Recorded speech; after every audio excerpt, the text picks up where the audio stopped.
Bismillahirrahmanirrahim. Assalamualaikum. Today's our topic is about evaporation, boiling, and difference between them. First of all, we have to know that what is evaporation. Evaporation and boiling हम अक्सर सुनते हैं evaporation के बारे में, boiling के बारे में। तो आज हमने ये सीखना है कि एवापोरेशन असल में होती क्या है। एक फिगर मैंने बनाई है, ये एज मैंने लिक्विड की सरफेस बनाई है और ये टोटल लिक्विड बनाया है। मतलब सरफेस ये है और टोटल लिक्विड ये है, ठीक है। ये आप पॉन्ड कह लें, कोई जार कह लें, कोई कंटेनर कह लें बड़ा, ठीक है। तो यहाँ पे आप गौर से देखें, ये जो मॉलिक्यूल्स मैंने बनाए थोड़े हिस्से में बनाए हैं जो सरफेस वाले हैं। अच्छा, जब इतनी एयर होगी, ठीक है, हवा होगी, नमी होगी या इतनी धूप होगी, जैसे पॉन्ड्स में ऐसे होता है, तो ये जो है ना, ये डिस्टर्ब होंगे ये ऊपर वाले, ठीक है। और ये कहेंगे कि हम तो अपना घर छोड़कर किसी अच्छे घर में जा रहे हैं, ठीक है। लेकिन ये सिर्फ सरफेस वाले चाहेंगे, जो नीचे वाले होंगे वो जैसे हैं वैसे खुश रहेंगे, ठीक है। तो ऐसे प्रोसेस में जब सिर्फ सरफेस मॉलिक्यूल्स को बुरा लगता है और वो जाते हैं घर छोड़कर, उसे कहते हैं एवेपोरेशन।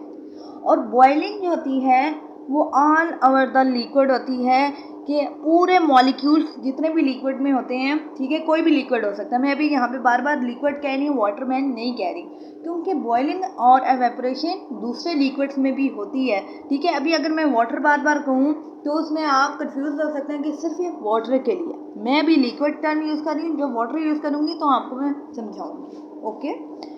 तो बॉइलिंग में क्या होता है कि ऑल ओवर द लिक्विड जितने मॉलिक्यूल्स होते हैं वो शामिल होते हैं किसी भी रिएक्शन में, कोलाइडिंग में और इसको निकलने में, ठीक है, सरफेस से बाहर निकलने में, ठीक है। तो एवेपोरेशन जब होती है तो उसका जो टेम्परेचर है बिलो टेम्परेचर ऑफ बॉइलिंग, या आप कह सकते हैं टेम्परेचर जो है उसका कोई एग्जैक्ट टेम्परेचर नहीं होता, ठीक है। बॉइलिंग का जो होता है एग्जैक्ट टेम्परेचर होता है, ठीक है। Boiling is done at exact temperature. ऐसा क्यों है?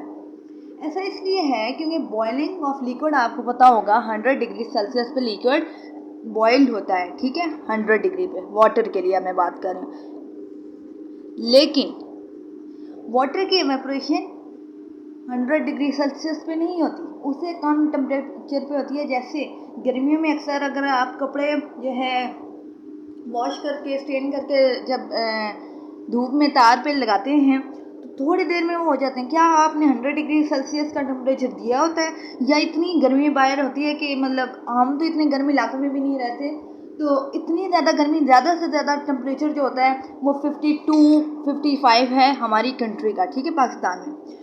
तो क्या हम 100 डिग्री सेल्सियस देते हैं तो वो एवेपोरेट होती है? नो, टेम्परेचर उससे कम होता है और सरफेस मॉलिक्यूल से वाटर मॉलिक्यूल्स चले जाते हैं, ठीक है। और जितनी सरफेस ज़्यादा होती जाती है उतने सरफेस मॉलिक्यूल्स निकलने के लिए आसानी पैदा होती है उनमें, ठीक है। तो इसलिए evaporation reduce from exact temperature, कि जो बॉइलिंग टेम्परेचर का एग्जैक्ट टेम्परेचर है उससे कम टेम्परेचर पे मॉलिक्यूल्स बाहर जा सकते हैं। और बॉइलिंग में ऐसा नहीं होता। बॉइलिंग में टोटल 100 डिग्री सेल्सियस देना होता है। और आपने नोटिस किया होगा कि जब आप वाटर को ही बॉईल कर रहे हैं, ठीक है, तो आप बबल्स देखते हैं कि ऑल ओवर द लिक्विड बन रहे होते हैं और बॉटम में ज़्यादा बन रहे होते हैं। ऐसे करके आप अगर देखें तो ये बबल्स बन रहे होते हैं साइडों पे, ठीक है। तो ऑल ओवर द लिक्विड्स होते हैं। लेकिन एवेपोरेशन में सरफेस का काम ज़्यादा होता है, ठीक है, और इनर काम कम होता है, ठीक है। सरफेस तभी हम कहते हैं कि जितनी बड़ी सरफेस होगी उतना ज़्यादा वो एवेपोरेट इजीली हो सकेंगे, ठीक है। एवेपोरेशन और बॉइलिंग इसी वजह से डिफरेंट है। और एवेपोरेशन जो है बहुत से प्रोसेसेस होते हैं जो हम एवेपोरेट करा के करते हैं, ठीक है। बॉइलिंग से हम करते हैं लेकिन उसमें हमें टेम्परेचर बहुत हाई अमाउंट देना पड़ता है, कुछ लिक्विड्स के बॉइलिंग पॉइंट्स बहुत ज़्यादा हैं, ठीक है। तो हम कोशिश ये करते हैं कि एवेपोरेशन से काम आसान हो जाए, ठीक है।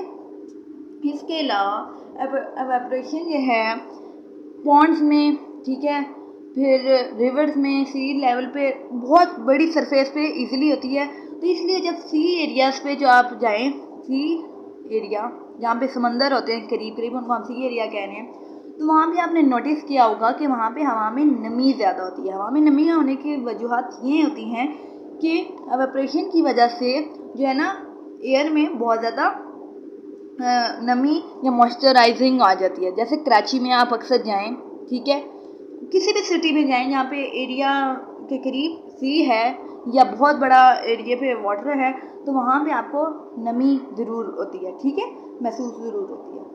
तो आज हमने सीखा एवेपोरेशन और बॉइलिंग में मेन डिफरेंस क्या है कि एवेपोरेशन में सिर्फ सरफेस मॉलिक्यूल्स हिस्सा लेते हैं, ठीक है, और बॉइलिंग में ऑन मॉलिक्यूल्स हिस्सा लेते हैं। वो कहते हैं कि हम मिलजुल के काम करेंगे, लेकिन एवेपोरेशन में ऊपर वाले मॉलिक्यूल्स तो होते ही उस समय, और वो कहते हैं कि हम तो चले जाएंगे। उम्मीद है आपको आज की वीडियो पसंद आई होगी और समझ आई होगा इनका मेन डिफरेंस।